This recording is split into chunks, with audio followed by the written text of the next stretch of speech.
Hello and welcome to lecture 16 and week 6 of this NPTEL MOOCs course on economic growth and development. We are taking the discussion on human development forward. I have titled the lecture of today's class as the human development and capability approach. Now, in the period of last 2.5 decades, the materials and the literature on human development has grown enormously, as I have pointed out to you in the last class. However, what is lacking in this is that we yet do not have a textbook on human development, and there are a lot of materials and literature in the public domain, and they have been put together by practitioners, human development practitioners and theorists alike, the literature by itself has become multidisciplinary and interdisciplinary. Therefore, it is quite a task to bring together the materials on human development and present to you in a coherent manner, because the development in this literature has been multifaceted. Let me inform you that most of the materials that I am using as a part of this class is taken from scholars such as Ingrid Robbins and Sabina Alkire and Severin Denulin, who have written exhaustively and extensively on these issues of human development and the capabilities approach. For those of you who are interested, you may also like to look at the Human Development and Capabilities Association, as also the Journal of the Human Development and Capabilities Association. You may also want to look up the website of the Oxford Poverty Human Development Initiative, which has a lot of literature on issues surrounding this. I have also taken literature from Fukuda Par and Amartya Sen, particularly Amartya Sen's 1999 book on development as freedom. Now, what we will do in today's class, like the last class, is divided into two parts. In the first part, I will introduce you to this paradigm of human development. What are the major concerns with regard to this paradigm of human development? How do we view this paradigm of human development? And in the second part of this lecture, we will take baby steps towards looking at the concept of capabilities approach. And let me be very particular here by telling you that the capabilities approach that we are trying to do here is sense capability approach, because there have been various extensions and improvements over sense capabilities approach which are also in the public domain. But for today's class, we are primarily concerned with sense capabilities approach. Now, in the last class, we discussed about how to conceptualize development and how normative frameworks matter when we are trying to conceptualize the idea of development. So, one of the difficult challenges in front of us is how to define successful development, or how do we say development has been successful or a strategy of development has been successful. Now, we can take two examples here. One of the first example is that we can define successful development as having taken place when sustained economic growth rates have taken place over a period of time. Now, when the objective of sustaining high economic growth rates is the definition of successful development, then here what we are doing is we are considering economy as the unit of analysis. So, this is the first approach to defining successful development. Now, in this situation, while the unit of analysis is the economy, and this economy may be the national economy or the economy of a particular region or of a sector, and the currency of assessment in this unit of analysis is invariably incomes. So, we will mostly be looking at how GDP growth rates have taken place or how GDP per capita have grown over a period of time. But a second approach to defining successful development would be to look at how the choices of people have expanded over a period of time, or the objective is to expand what people are able to do and to be. And this is also referred to as in the human development paradigm, this is referred to as whether the real freedoms or effective freedoms of people have expanded or not over a period of time. So, in this second approach, what is happening is that the unit of analysis becomes the person. We are largely concerned with what are the choices available to the individual, what are the social choices, the political choices, the economic choices available to people or a person during a given period of time or a point of time in a particular region in the world. So, essentially we are asking questions, or we are trying to find solutions or answers to whether the person or a group of persons concerned here have good access to education, to health, to political liberties, have been sufficiently empowered, whether human rights have been protected, whether environmental rights have been protected, and so on and so forth. When we are looking at these two approaches of defining successful development, you have to notice that there are two shifts taking place when we are altering our conceptualizations of development.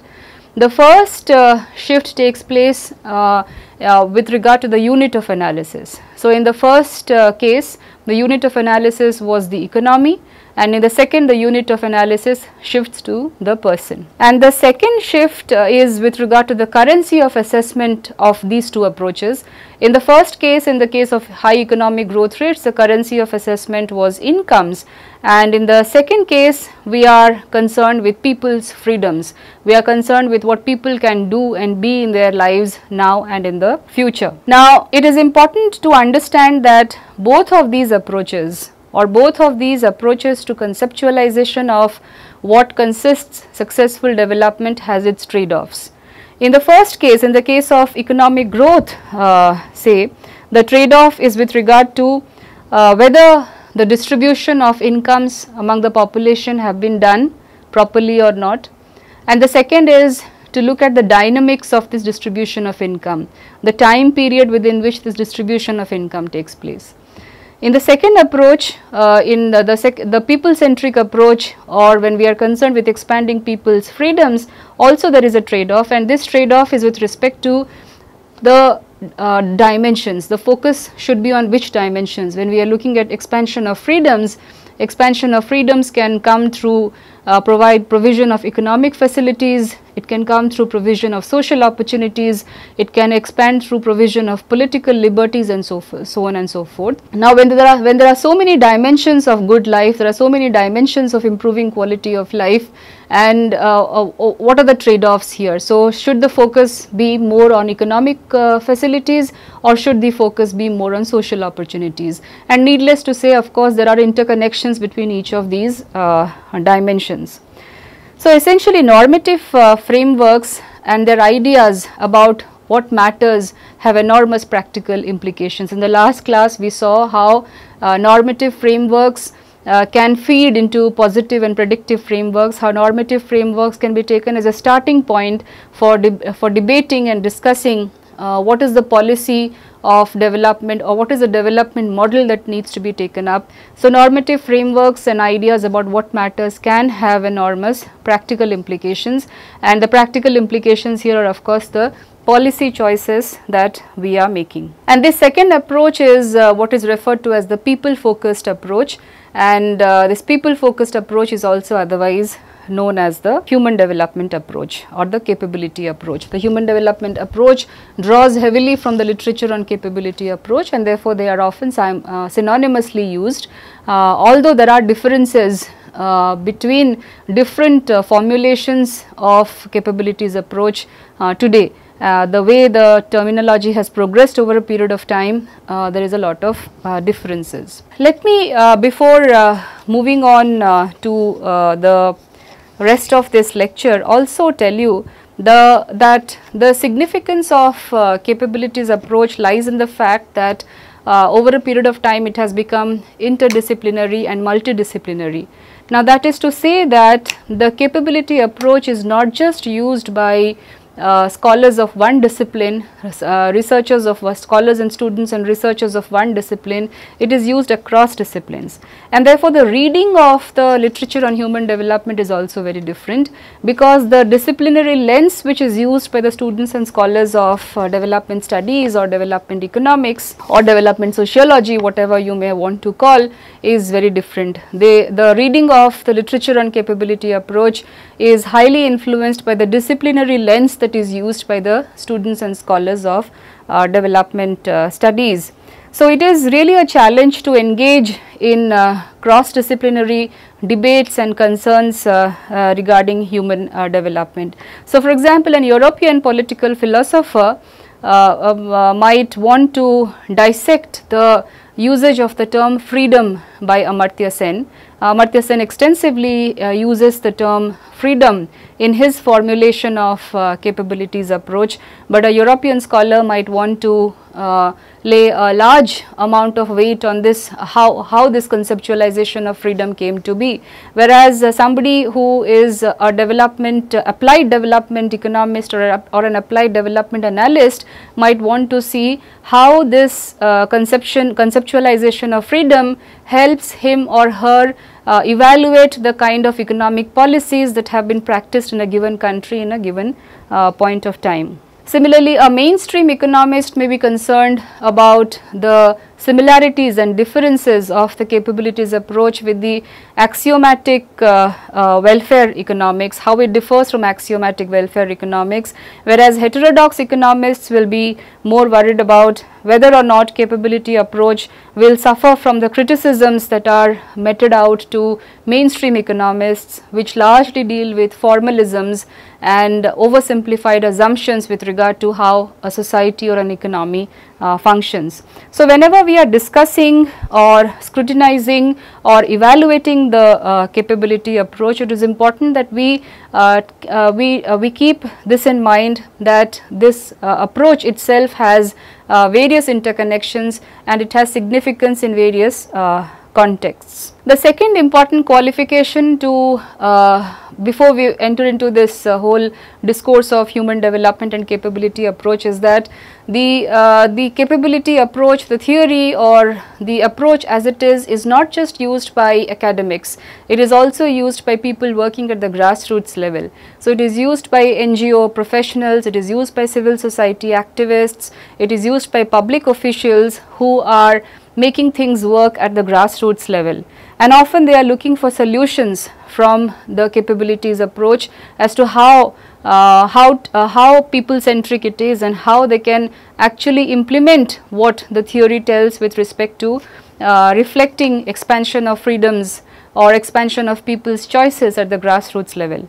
But often when we enter into an academic discussion of capability approach, there is no solution, there is no clear-cut solution with regard to how freedoms, in what form freedoms can be expanded, or what are the immediate outcomes which can show that capability approach is reflecting in translating of those freedoms. So, a capability approach is used in the study of problems of the developing countries, of the global south as well as the global north, and this is one thing that we must keep in mind. Another important point that needs to be borne in mind is with regard to the writings of Sen on capability approach, and we must understand here that Sen began talking about a capability approach in 1979, and in the subsequent years he has written widely in books as well as in journal articles. He has refined his idea of capabilities approach in various forms of writing. So, and there has been a lot of refinement over the period of last 2 decades in this concept. So, his formulation of this concept of capability approach has been very gradual and it has been very organic in a sense, And therefore, if one is to understand or is to get a full implication of what he means by the capability approach, one needs to go back to all of these writings dating back to 1979, which is of course very difficult to do within the format of a course such as this. Therefore, we will make some, so we will dilute some of the materials and try to make it more accessible to the general audience by pointing out what are the most important things that he was trying to communicate through his formulation of the capabilities approach. Now, having said this, let us move on. Let us spend a little time on the publication of the Human Development Reports or the United Nations Development Programs, HDRs as we know. What is their significance and why they have been influential in policy circles in these years. Now, the idea of human development has been circulated in policy circles and public debate for the past 2 decades through the human development reports of the UNDP. In one of the last classes, I had given you a summary finding of the very first human development report, the 1990 HDR, which elaborated on the concepts and measurements of human development, with the focus being on the Human Development Index. The index was first introduced through the 1990 HDR, and subsequently various other HDRs have been produced by various countries across the world at the national and at the regional level, and also at the provincial level. Many countries have gone to the extent of providing human development reports at the provincial level. India is one example. India regularly produces state level human development reports, and there are some states which also produce district level human development reports, and there have also been attempts at producing panchayat level human development reports. So, that shows the significance of this engagement surrounding the idea of human development. And what do these reports do? These reports are basically intended to assess the quality of life of citizens of a country. So, they are drawing from a large body of non-monetary indicators of development that are available on health, on education, on financing of health and education services, on political freedoms, on work related issues, on issues of subjective well-being, and so on and so forth. So, in assessing the state of a population from a people-centered perspective, these human development reports basically have a political purpose of raising awareness and generating debate on public issues and concerns which would otherwise not be on the political agenda. You can also consider the human development reports as some sort of a vehicle for communicating the concerns of the public at large.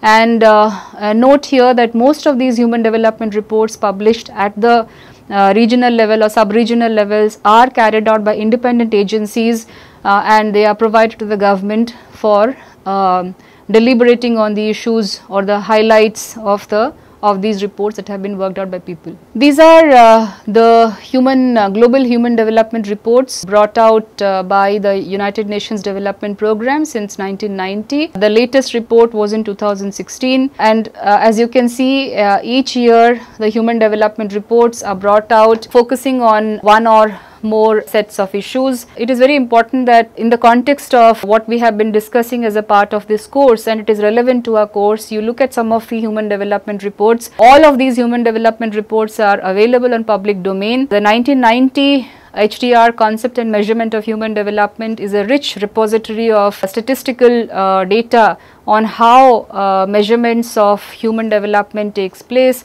It contains a very rich data set on many countries across the world, and of course makes very forceful arguments with regard to how investments need to be made on human development indicators or human development domains such as education and health. You may also look at the 1991 report which is titled Financing Human Development. This report will have relevance in the context of what we have discussed with regard to public support led security and economic growth mediated security. The 1996 report titled Economic Growth and Human Development also brings out the dichotomies between growth and development, and also the interconnections between them, and how both of them, both growth and development, there is a possibility that both growth and development can be carried forward together. The 1999 Human Development Report was considered to be some sort of a landmark which talked about globalization with a human face, and this was based upon the collaborative efforts of both the World Bank and the UNDP, where it was realized by the beginning of the 1990s that because of the structural adjustment programs carried out by various developing countries, inequalities had risen, and that had severely set back the project of development, because the social sectors of these economies were severely hit, and therefore there was a need to carry on with the process of globalization with adequate amount of public investments made in the social sector. Look at all of these reports. However, I have highlighted a few of them because I think it is important that you look at these reports in the context of what we have been discussing so far. Now, it is also important that I mention to you who is the brainchild behind the human development reports. The person responsible for the publication of the first human development report was the Pakistani economist Professor Mehboob-ul Haq, who was one of the most important persons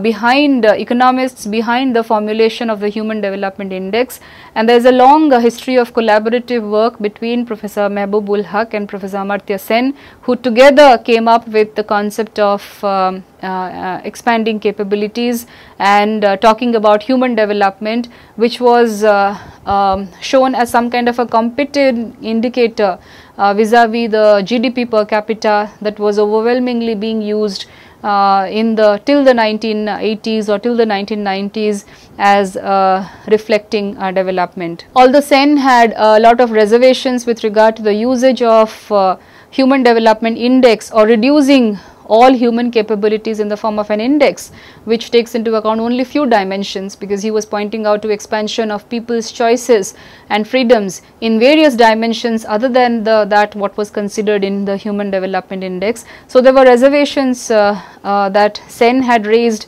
with regard to the Human Development Index. However, there was some kind of an understanding between most of these development economists regarding the fact that HDI can be a better measure of development than the GDP per capita indicator. In fact, Haq would also say that a country that sells weapons should not be considered more developed than a country that has chosen not to make weapons and export them, simply because the production of weapons makes the GDP of that particular country significantly higher. Now, this is a quote on similar lines made by Robert Kennedy in 1968 in his speech that he gave with regard to the United States. He said that the gross national product of US is largest, but the GNP, if we should judge by our nation by that, counts air pollution, cigarette advertising, ambulances to clear the highways of carnage.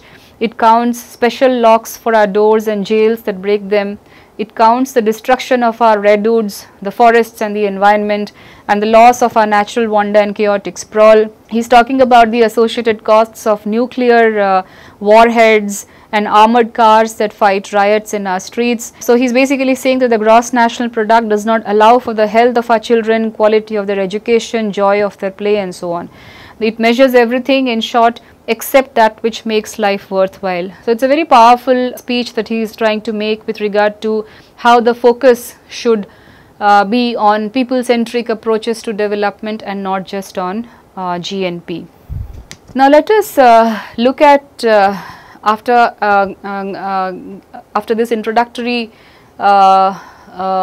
discussion on what is human development, let us look at some of the agreements with respect to what are the aspects of human development.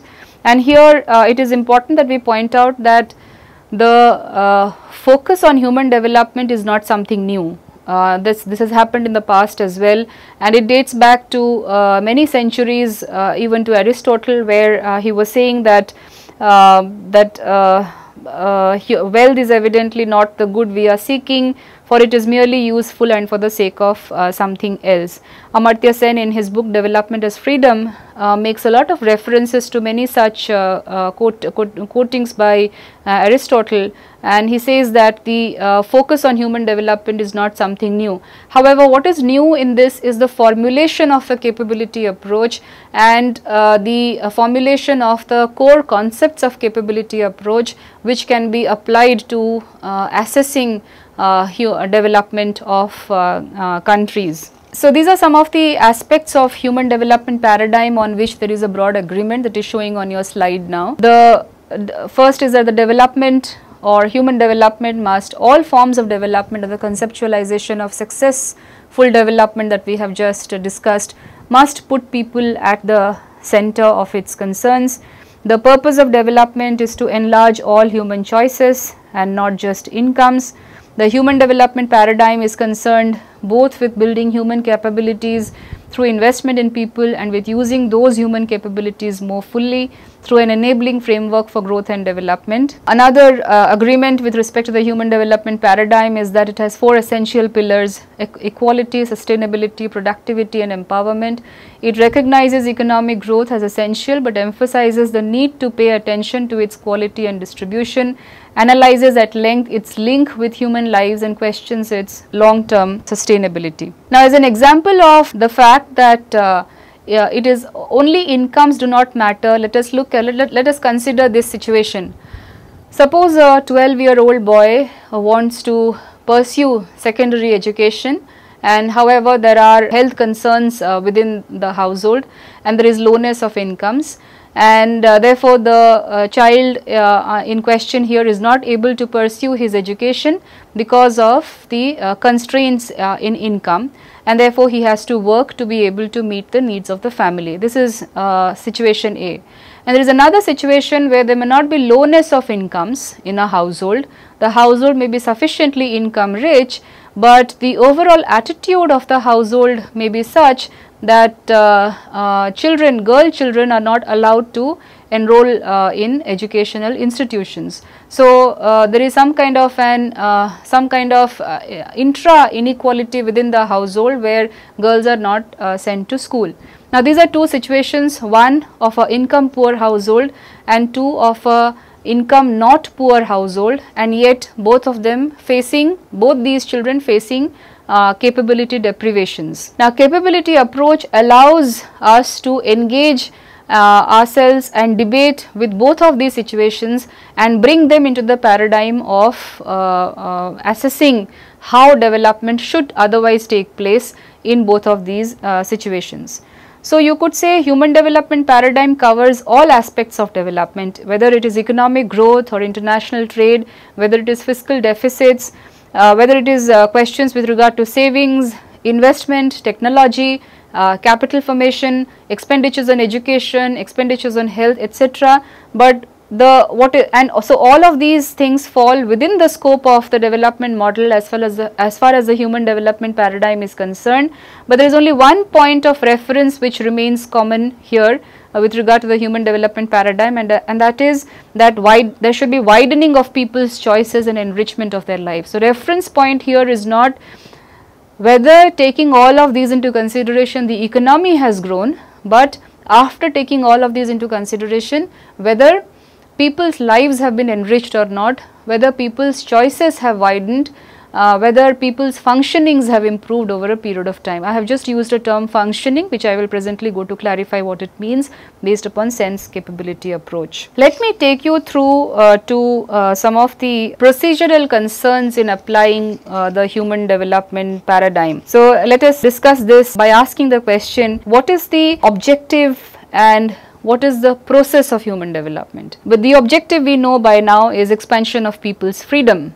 But how can people's freedoms be enhanced? How do we achieve the objective of widening people's choices, expanding people's freedoms? Now, to be able to do that, we will take reference from Mehboob Haq, who pointed out to 4 procedural concerns with regard to applying the human development paradigm, and they are as follows. First is equity, efficiency, participation and empowerment, and sustainability. Now, the efficiency criteria here, most of you are aware of now, it basically refers to the economic growth criteria. So, without spending more time on the efficiency criteria, procedural concerns with regard to applying human development paradigm, let us look at the other three: equity, participation and sustainability. Now, this concept of equity, it is different from the concept of equality, and it largely draws on the concept of justice, impartiality and fairness. So, it is more concerned with what is called distributive justice between groups of population, and in human development we seek equity in space of people's freedom to live valuable lives. And it is different from the concept of equality, because equality implies equality of all people in some space. But in human development, equity draws attention to those who have unequal opportunities due to various disadvantages and may require preferential treatment or affirmative action. In the last class, I was taking example of the policy of reservation in India, which is based upon the idea of social justice. Now, providing equal access to primary schooling to all children within a country may be referred to as equality of opportunity to all children. But when we are referring to providing special benefits to certain sections of the community because they have faced historical injustice over a period of time, and to meet the objective of social justice, special benefits need to be given to them, such as differently abled people, women, ethnic minorities and so on, then we are harping on to the concept of equity here. So, there is a very clear difference between the concept of equity and equality, and one of the procedural concerns of applying the human development paradigm is the concept of equity, which draws heavily from the concept of social justice and impartiality and fairness. And to be able to understand this difference a little more, we will see how we will look into the Rawlsian idea of justice in one of the future classes. Efficiency, of course, refers to how optimally we are utilizing our resources and how that leads to economic growth. Participation and empowerment is about processes in which people act as agents individually and as groups, and it is about freedom to make decisions in matters that affect their lives. And this possibility of people acting as agents is something that Sen has extensively written in terms of what he says is the agency function of individuals in an agency function of women and others within a country. He has written about this extensively in his book Development as Freedom. So, let us look at this in terms of an example. Suppose we want to reform education system within the country, and we want to use the human development paradigm for reforming the education system. Now, under the paradigm of economic growth, one of the things that we would probably have done is to simply increase the levels of expenditure made on teacher education or infrastructure availability, or increase expenditures in providing schooling infrastructures and so on and so forth. But in a human development paradigm, it would make sense to take account of all the agents who are involved in the process of education. So, that would include students, teachers, parents, NGO activists, civil society activists, public officials and so on and so forth. So, what we are doing in this case is that in the human development paradigm is that we are drawing upon the agency of all of these agents that I have pointed out now, children, parents, teachers, local community, teachers unions, NGOs, the media, the Ministry of Education, Finance Ministry, social movements and advocacy groups for education and so on. So, whether at the level of policy making or implementation, this principle implies that people need to be involved at every stage, not merely as beneficiaries, but as agents of development who are able to pursue and realize the goals that they value or have reason to value. And this is the importance of participation and empowerment as far as in the terms of being a procedural concern in applying the human development paradigm.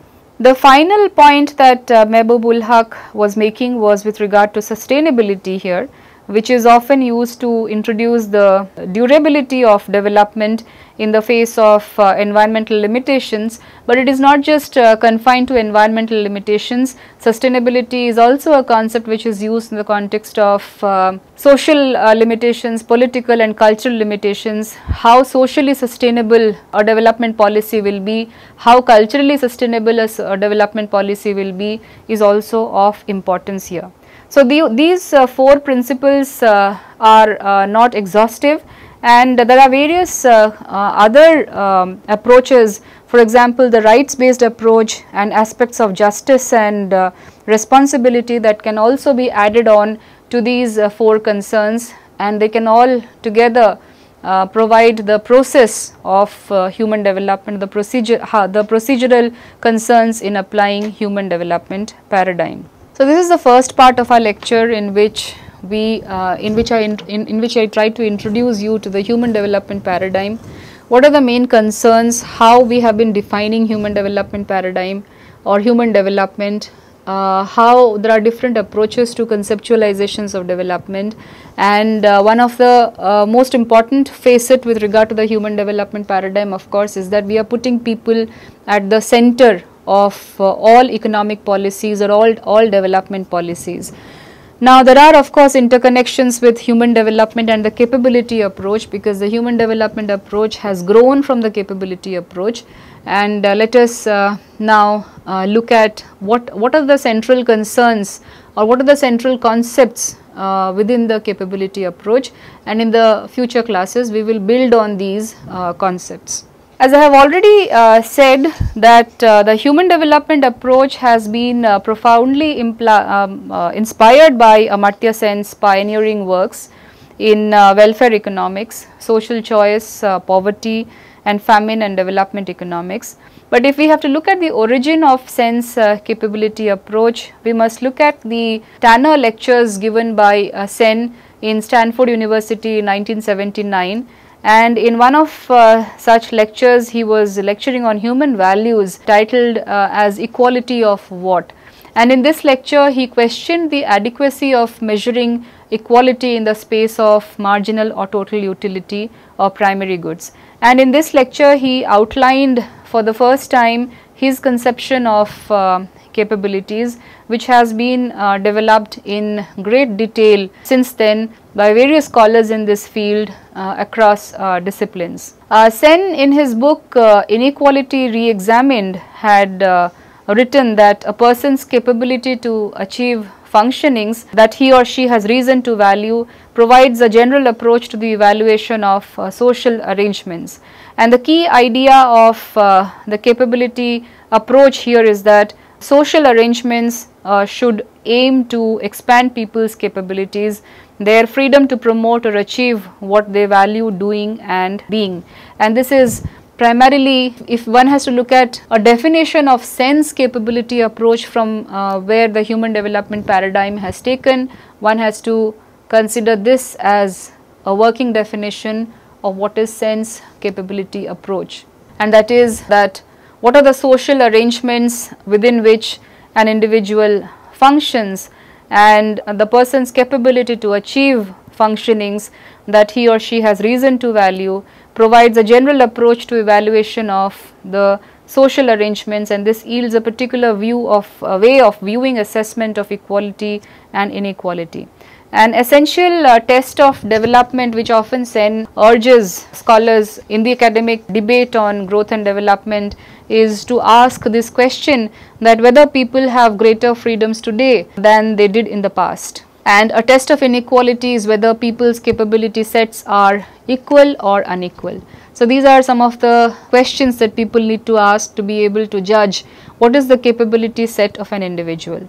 And different phrases have been used to try to communicate these ideas. For example, the first Human Development Report of 1990 describes the objective of expanding people's choices, which is nothing but expanding people's freedoms, or the concept of human development. Amartya Sen's 1999 book was titled Development as Freedom, which means that development is not increase in incomes, but development is increase in freedoms of individuals. And in this context, let me also inform you about the clear distinction that Sen has made in his previous work on the difference between income inequality and economic inequality. So, he has written extensively on this concept of how income inequality is not the same as economic inequality, which had been so for the longest period of time. Sometimes the terms effective freedoms or real freedoms are also used to emphasize what matters, that what matters is the actual possibilities and not hollow promises or paper freedoms. So, effective freedoms or real freedoms, they are often also used synonymously, but these are used to mean what are the possibilities that exist for development. One of the things that this discourse on human development and capability approach has done is to change the vocabulary used in the in this debate and discussion on development and growth. So, having looked at the origin of Sen's capability approach, now let us look at some of the key terms that are used in the capabilities approach, and that is the core structure of capabilities approach. So, this CA focuses directly on quality of life that individuals are actually able to achieve, and there are two main concepts here: functionings, capability. There are three actually: functionings, capability and agency. Functionings, capability and agency. If one has to give a definition of functionings, very briefly put, it refers to the states of being and doing, such as being well nourished, having shelter. So, when we are saying that the mortality rate of a country is such and such, or we have escaped morbidity in this country to the level of such and such, what we are referring to is what is the level of functionings achieved within a country.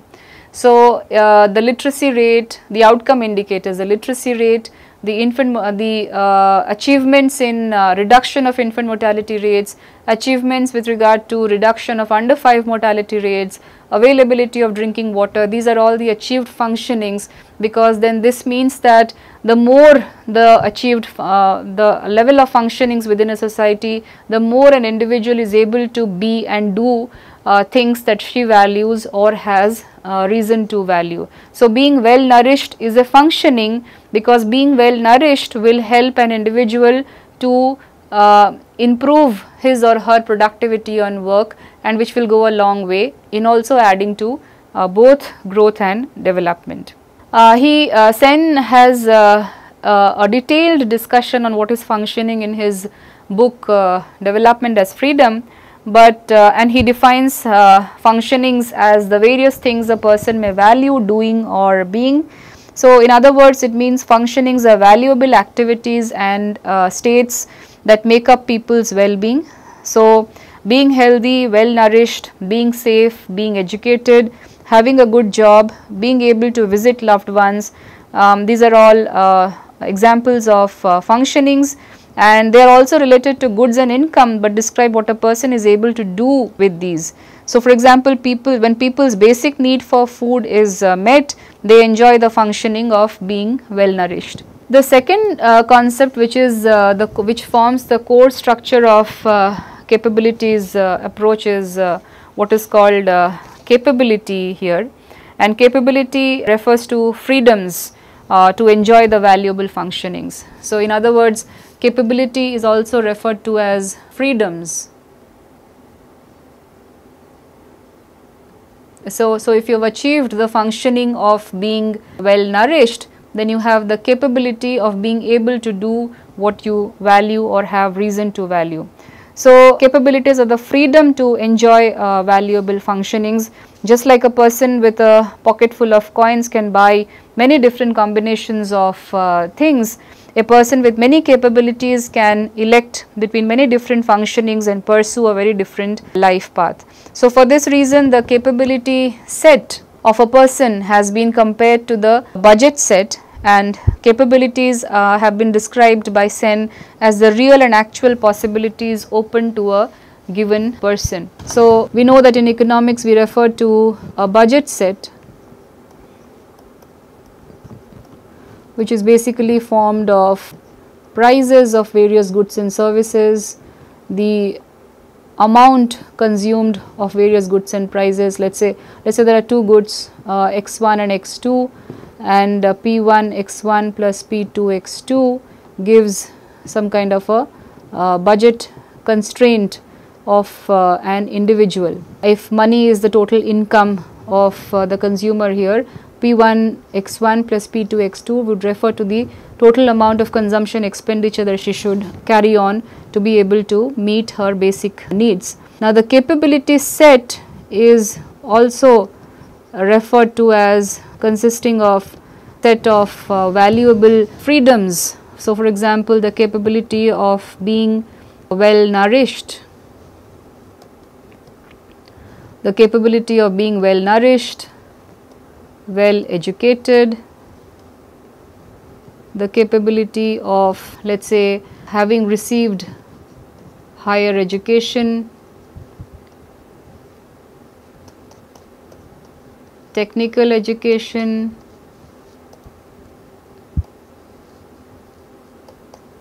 all of these can go a long way in enabling an individual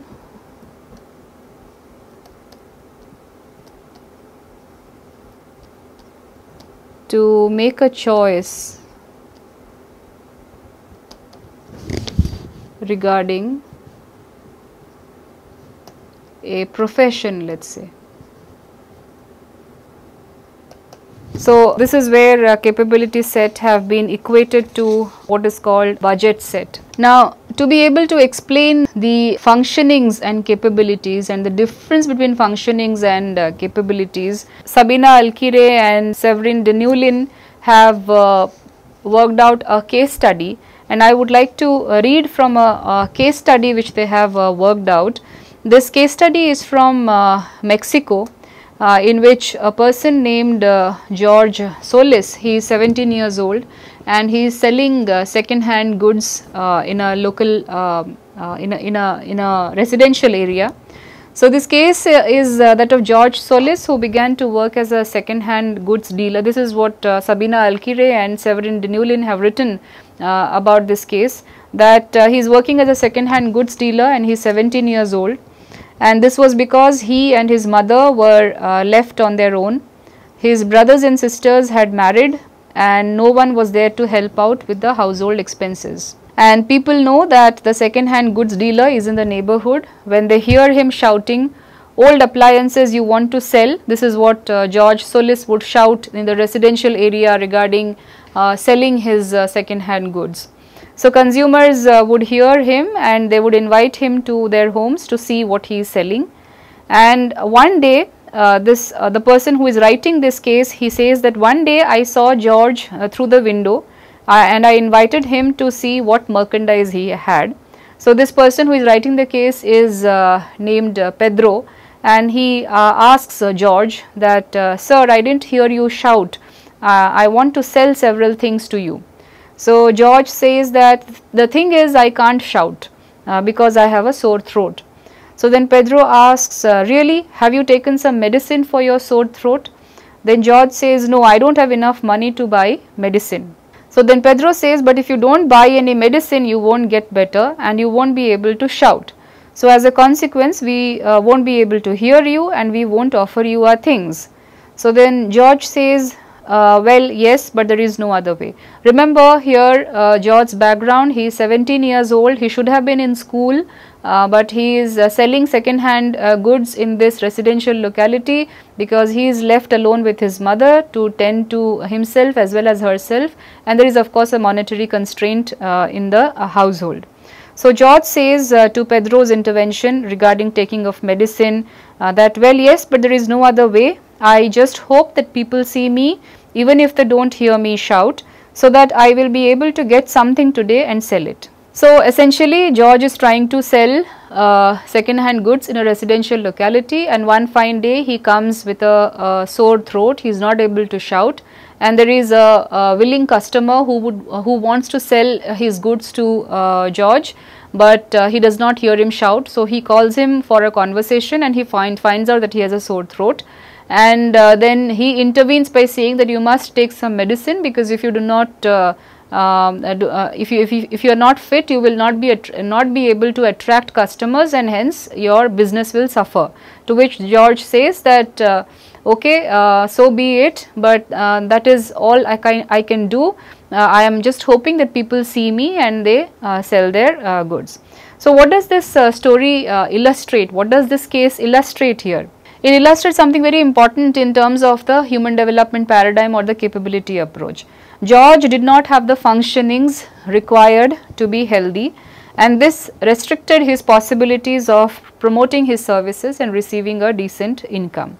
So if George does not have more money, he won't be able to buy the medicine he needs for his throat to heal, and the circle of restrictions will not be broken. And the functioning here is of being healthy. So the sore throat was a sign of being not healthy. So the fundamental lesson is that the basic functioning of enjoying good health can affect George's capability set, and in this case George's capability set is being able to announce to the customers in the residential locality that he is here to take second hand goods. So not having good health is also limited by the lack of instrumental freedoms such as financial means and social security. We have already known that George is tending to his mother, his brother and sister are married and out of home, and so which means that he has a dependent at home, and he himself is also is not very well educated. So there is a lack of social security, there is a lack of incomes at home, so which means that there is a lack of instrumental freedoms at home that can help him achieve his functioning. So there is a lack of these instrumental freedoms, and so George had no access to affordable health services. This case study further points out to give a conclusion to George's story. It says that George earns around 2,500 Mexican pesos per month, which amounts to about $250 US, and he spends this money on food.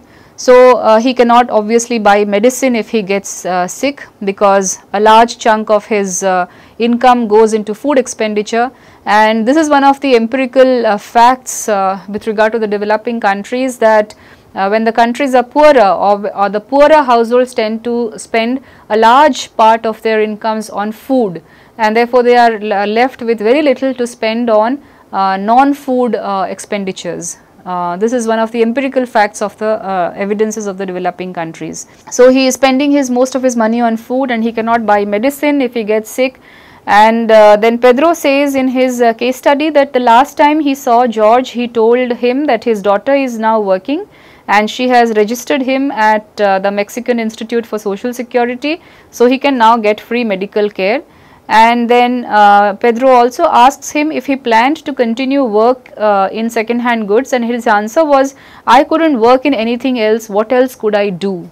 And this is an important question to be understood, the implication of which is to be understood in the context of the human development paradigm and the capability approach, that how the capability set provides a constraint or restricts the functionings of individuals, and therefore why the focus should be on capability set. When he says I couldn't work in anything else, what else could I do? So the options or the choices for George to be able to work in different concerns is limited, because his capability set is limited because of the social arrangement within which he is functioning. The third important concept which is at the core of the capabilities which approach is the concept of agency, and agency basically refers to a person's ability to pursue and realize goals that she values and has reason to value. And according to Sen, in his development as freedom, he defines an agent as someone who acts and brings about change. So the opposite of a person with agency is someone who is forced or who is oppressed. So when we say that, when in countries where there is an absence of political and civil liberties, we would say that people are not able to exercise their agency function in being able to bring about a change. Whereas countries which provide a lot of political freedom and civil liberties along with the free media are able to exercise their agency in being an agent of change. It is a plural idea in both concept and measurement, There are a few important points that one needs to keep in mind with regard to the agency function. One is that it is exercised with respect to goals the person values and has reason to value. Agency includes effective power as well as direct control, and agency may advance well-being or may address other goals. To identify agency means that there is an assessment of whether the agent's goals are in some way reasonable or not, and the agent's responsibility for creating or sustaining a state of affairs should be incorporated into his or her evaluation of how to act as an agent. Now, even here, to be able to translate the meaning of agency better, let us take help from a case study that has been put together by Sabina Alkire and Severin Denulin. So here they are talking about two sisters, Anna and Becca, and these two sisters, they live in a peaceful village in England and have the same levels of achieved well-being. So which means that they have access to many capabilities. They are capable enough to be able to exercise their choice. So look at the context. They are living in a peaceful village in England and have the same levels of achieved well-being. But both believe that the power of global corporations is undermining democracy and that government should give greater emphasis to global justice. This is what they believe in. And Anna decides to travel to Genoa to demonstrate against the G8 meetings, while Becca stays at home. And at this moment, Anna is using, so when Anna decides to go to Genoa to demonstrate against the G8 meetings, what she is essentially doing is she is using her freedom of agency to voice some of her political concerns.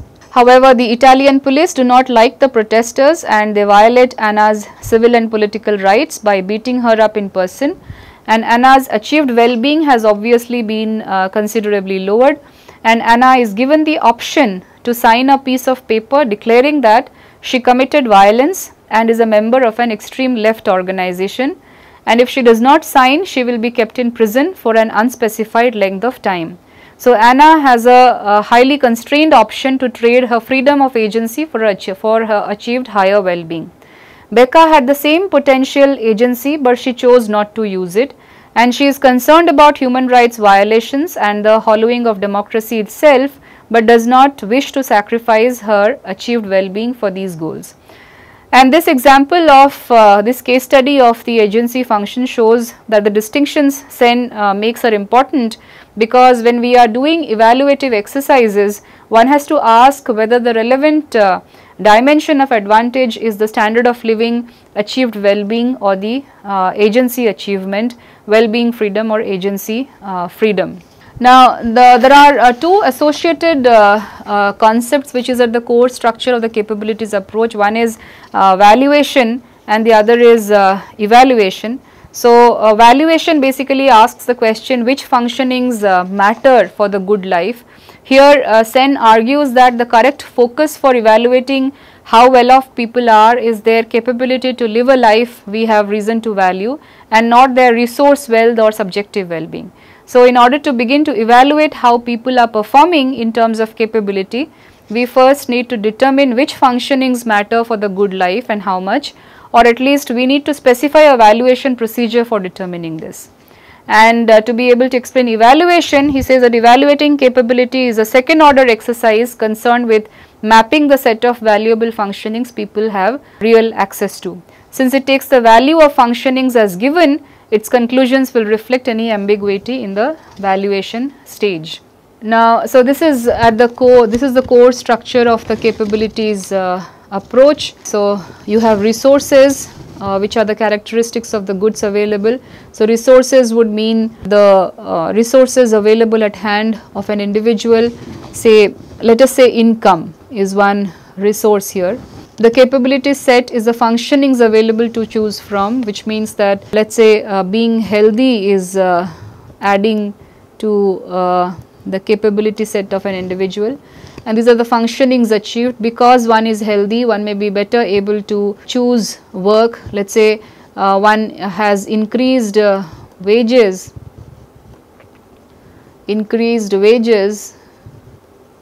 because labor productivity because labor productivity increased due to being healthy, and that of course leads to some utility, and the utility here is the satisfaction that this individual received due to high wages. This is how the core structure of the capabilities approach looks like, and personal utilization function depending upon the interpersonal differences, physiology, physical and social environment. Resources give rise to the utilization function, and the utilization, how well the resources have been utilized by the individual concerned here, also determines what is the capability set of the person or the group of persons that we are concerned with. And why the capabilities approach? In the context of the last class also, we can actually look at capability approach as a broad normative framework which is used for evaluation and assessment of individual well-being and social arrangements, the design of policies and proposals about social change in society. The capability set represent a person's freedom to achieve various functionings, combinations, and the freedom can be both intrinsic and instrumental view of freedom. This is something that we will look in some of the future classes, and attention is thus paid particularly to expansion of capabilities of the person to lead the kind of lives they value. There have been various stylized representations of a person's capability set and the social and personal context. Various people have worked on a stylized representation of what a capability set would look like. I will bring up more stylized version that has been worked out in the literature in the future classes. This is a stylized non-dynamic representation worked out by Ingrid Robbins in the book The Capability Approach, a Theoretical Survey 2007. Let us look at what are the important terms in this figure here. Now when we are trying to understand the capability set of an individual here, we first have to keep in mind the social context within which this individual exists. So there are certain social institutions, social and legal norms, environmental factors within which an individual or a group of individuals may exist. So for example, the social context of India may be very different from the social context of say UK, or within India the social context of Bihar may be very different from the social context of Kerala. So what are the social institutions that guide, or what are the social arrangements that guide the choices made by an individual is important, and that enters into the capability set of an individual. So one is the social context, and then there is non-market production, market production, net income and transfers in kind. So this is the resource set that is available to the individual, and this resource set, you can call this the resource set. The resource set here enables the individual to transform into goods and services. So these are the individual conversion factors, and the individual conversion factors are decided by the capability set or the opportunity set of achievable functionings, and all of these together, the social arrangements and the individual conversion factors taken together determine what is the choice made by an individual, and this choice will ultimately determine what is the achieved functioning of the individual concerned. So to conclude this lecture, let us look at some of the key points of the approach that we have discussed so far. The capability approach contains three central concepts: functioning, capability and agency. Functioning is being or doing what people value and have reason to value. Capability is a person's freedom to enjoy various functionings, to be or do things that contribute to their well-being. Agency is a person's ability to pursue and realize goals she values and has reason to value. The HD and CA, both of them are multidimensional because several things matter at the same time. Well-being cannot be reduced to income or happiness or any single thing. HD and CA combines a focus on outcomes with a focus on processes. There are four key principles: equity, efficiency, participation and sustainability. Improvements or progresses are assessed in terms of capabilities, and hence policies should promote capabilities, and the selection of relevant capabilities depends on the situation. So public debate can be useful here, considering standard lists also help groups not to overlook key areas unintentionally. In the future classes, we will look at some of these lists of capabilities that have been worked out. Sen himself never came up with any list of capabilities, whereas however other researchers such as Martha Nussbaum has worked on certain lists of capabilities which are important in increasing the or expanding the capability set of an individual. In the next class, we will look at the differences between the capability approach and some of the competing approaches, such as that of utilitarianism that we generally follow within the economic framework, and the basic needs approach. Thank you.